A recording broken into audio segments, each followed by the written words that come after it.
Oh, this is the cable. DAC, you say? Saber one? No way. Hi guys and welcome back to my channel. Now what we're having here today is the smallest possible form of a DAC. It's not even a dongle, it's just like a small cable. It truly resembles those passive adapters that are just routing the internal analog signal of your phone from USB connector to 3.5 millimeters jack. Have this one, for example, and if you can see it's even bigger. This one is passive. It doesn't have any DAC inside. It's just connecting proper pins on USB-C to the 3.5 millimeters jack. And in this case, you're still using your internal phone DA converter, but this one is active little adapter. It means it has a DAC chip inside of it. So here we have a mobile Saber DAC, or one of the latest, and Zorloo. Okay, it's time to address the name. This small thing is produced by a company named Zorloo. I hope I pronounced that right. And the name of the product itself is Ztella. Ztella. I don't know. It's such a weird name, you guys. Both company and the product, it's weird. How do I pronounce it? Feel free to write me in the comments and enlighten me, please.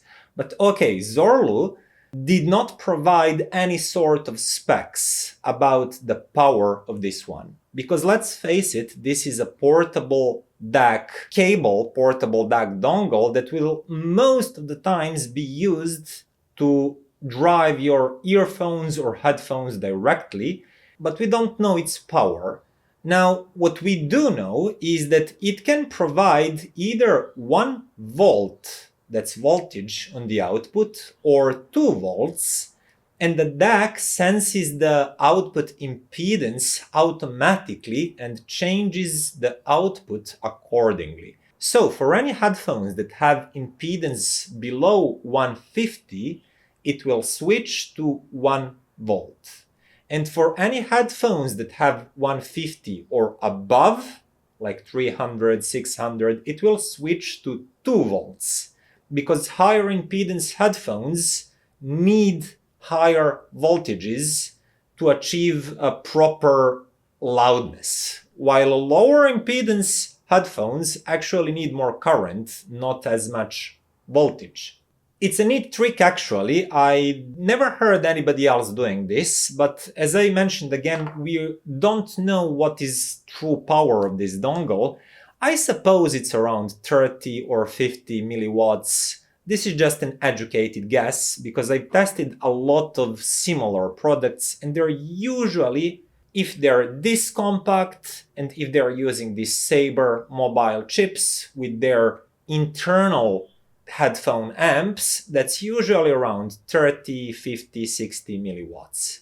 That said, next thing that we should mention is that you can listen to a high resolution music with this one. That means high-res PCM files, also DSD, up to DSD 128, and depending on the version of the DAC that you buy, you can buy an MQA capable version, which is the one I have on test here, and in that case you will have this small MQA logo on it.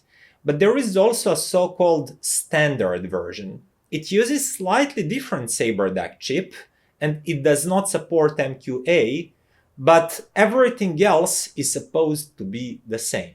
Now, as I have not tested these other versions, I cannot claim that the sound fidelity will be completely the same. Otherwise, I would always go for the cheaper standard version because I don't really care for MQA, I don't like it even.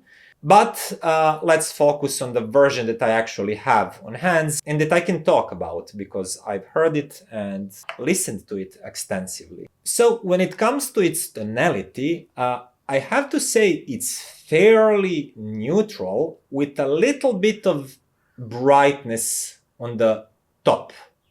Just a little bit brighter highest spectrum. And I'll start with the baseline as usual. Baseline for such a small thing is really authoritative. It's punchy, it's weighty enough, it's really well controlled. I expected it to be a little bit leaner and weaker sounding, but no, it's really full and lush sounding bass line. And the same goes for the mid bass. It's present, it's rich, it's well controlled again. It's just great. I don't have anything bad to say for such a small DAC at this price, which is actually 99 bucks. I haven't said that in the beginning. This type of performance of the bass line is great. Mid-range is rich with details. It sounds quite neutral to my ears, but when we actually come to the upper mid-range part, there is a slight emphasis on the highest spectrum. Now, I cannot tell with certainty which area exactly is emphasized and what's going on, but I can tell you that there is a little bit of emphasis on the highest spectrum, and because of that, you get a lot of tiny details, very crisp edges, a lot of tone textures. For example, vocals sound very textury and very detailed, but also a little bit brighter, and depending on the recording, a little bit of sibilance from the vocals can be excited. It's not always there. This is not really like a sibilant or dry sounding DAC, but depending on the recording and the headphones or earphones that you're using, you can get a little bit brighter sound than I would call perfectly neutral. And that leads me to doing few comparisons quickly. So the first one that I had on hands, and that I have just recently reviewed it, is Hidizs S3 Pro. It's also very new on the market. It also supports MQA if you care about it. And it comes with even lower price tag at $69. Currently, I think you can get it even cheaper. And when you compare these two directly, you notice that S3 Pro here sounds leaner and a little bit drier. Zorloo is fuller sounding, lusher sounding, and especially the bass line has more grunt, it has more authority, everything sounds bolder. Now, as I said, it does have a little bit of added brightness on top, but when you actually have this healthy bass underlying it, it feels warmer, it feels better balanced. S3 Pro here has quick, nimble bass line, but not as weighty, not as punchy, and it has like similar amount of details in the upper sections, but because it doesn't have that same baseline weight and presence, overall it sounds leaner and it sounds drier. And to be perfectly honest here, I did prefer Zorloo. If I had to choose one of these for myself, I would say like, what the heck, I'll pay 30 bucks more and I'll have this one. It's more pleasant to my ears. Less analytical, fuller sounding, punchier sounding. I liked it more. Everything else is comparable, like portability, features, file support, very similar. But yeah, between these two, I would go for Zorloo. But next came the Hidizs S9 Pro. Now, this one is in a form of like USB dongle. It's definitely bigger.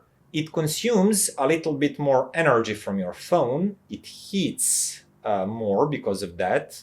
Zorloo here gets slightly warm to the touch, but it's never really hot. This one is not too hot either, like uncomfortably hot, but it's definitely hotter, and it definitely consumes a little bit more power.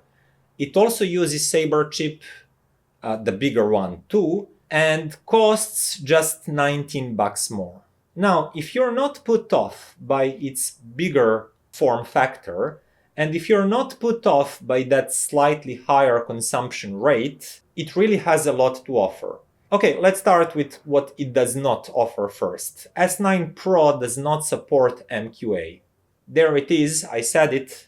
Again, I think you should not care about it. MQA is stupid. But in exchange, S9 Pro offers balanced output and single-ended output, so both of these. And to my ears, it sounds more natural. It has more liquidy sound, and that's especially true for that upper mid-range part and highest frequencies. So both of these, in my opinion, have comparable level of detail retrieval. If anything, Zorloo here might be touch more incisive when it comes to tiniest high frequency details. But it's really a small difference. But S9 Pro has fuller mid-range, and especially that upper mid-range part. It's not emphasized as much as in Zorloo. It's like fuller sounding, more liquidy sounding. And if you're wondering what I think when I say liquidy sounding, for example, if you can imagine taking a glass, just a tall glass, and hitting it with a small metal spoon. And then you get that really glassy sound that is not dry, that is not husky in any way, but it's liquidy, like zing. And those type of tones sound more lifelike. S9 Pro here offers more of that liquid, continuous character of a tone, opposed to this slightly drier and huskier tone that is very revealing when it comes to details, but I think it lacks a little bit in terms of tone timbre and just sounding as natural as S9 Pro. So once again, if I had to choose between these two, I would easily choose S9 Pro. Again, if you don't mind, it consumes a little bit more power and it's a little bit bigger. So it's not really as portable, as ultra portable as Zorloo here. Oh yeah, another difference is that S9 Pro clearly has more power. As I mentioned, Zorloo didn't disclose how much power is there in this small DAC, but for me and for my listenings, when I connected it to basically any sort of in-ear, like my favorite NF audios, I had all of the power and dynamics and drive that I need. But when I connected something bigger to it, like VRM1 here, and that especially goes for Sandy Audio iiWi that are less sensitive than VRM1, and also hifi's HE4XX that are much more price appropriate to this DAC, I basically lacked power. I would use volume at like 80–90% most of the time, and if there is like a recording with a lower loudness overall, and there are some recordings like that, for example, especially classical music, this one just don't have enough headroom to make these big insensitive cans sound loud enough. S9 Pro, for example, does have, and with it, headphones like these sound pretty decent, so that's another difference. So that brings me to the conclusion, and that is that Zorloo Ztella, or however it's called, is a really nice, super portable DAC dongle. It doesn't have much power, so it's not meant to drive these big insensitive cans. To be perfectly honest, this is a super portable DAC. It's meant to be used with your phone and with some smaller, portable, friendly, more sensitive headphones or earphones. You can also use it as a DAC in like a room setup, because in that case it outputs 2 volts, which is like a normal standard line level out, again with the same sound signature that I mentioned before during this whole review. So if you're after something that's truly and really highly portable, it has more than decent sound quality, and you don't mind slight brightness on the top, just don't pair it with a really bright earphones, in my opinion, and you'll be just fine. Anything from neutral to darker sounding or warmer sounding would pair great. I really think this is a quite decent, quite good product for what it is. Because like cost to sound quality to portability ratio hits a lot of right spots. Some DACs, as you saw in my comparisons, in my opinion, do sound a little bit better, but they have a different set of qualities and features and different form. But if you're looking for these type of super portable DACs that look just like a small cable, this one really have my recommendation. It's a pretty good product. And that would be all for today, guys. Thank you for watching, and if you like the video, then click that button, share it with your friends, subscribe, and consider becoming a patron too. That would really help the channel grow. Oh, and I forgot to mention, if you order it online, you'll actually get it in a small envelope. And you can choose, will you order just a DAC or DAC with some additional adapters like big USB-A for attaching it to your PC or Lightning port for your Apple products. It can be in a form of this small dongle or like a small extension cable. Again, look at their website. You have a lot of variations to choose from. But important thing is, I wanted to mention, you will get it in a small envelope or something like that. There is no box. If you see images of a retail boxes for this product, that's actually only if you buy it in some sort of store where it's packed in a retail box. If you order it from a website, you'll get it like this. Thank you again for watching, and see you next time. Bye.